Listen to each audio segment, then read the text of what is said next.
यहाँ पे अभी 3 बजे का टाइम हो चुका है और इस वक्त हम मौजूद हैं जवेद क्रिकेट अकेडमी में।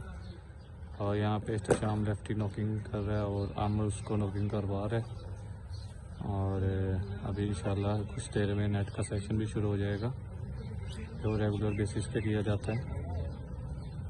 कुछ लड़के आ भी गए हैं और अभी आपके सामने है इस्तेशाम और आमिर लगे हुए हैं नेट में।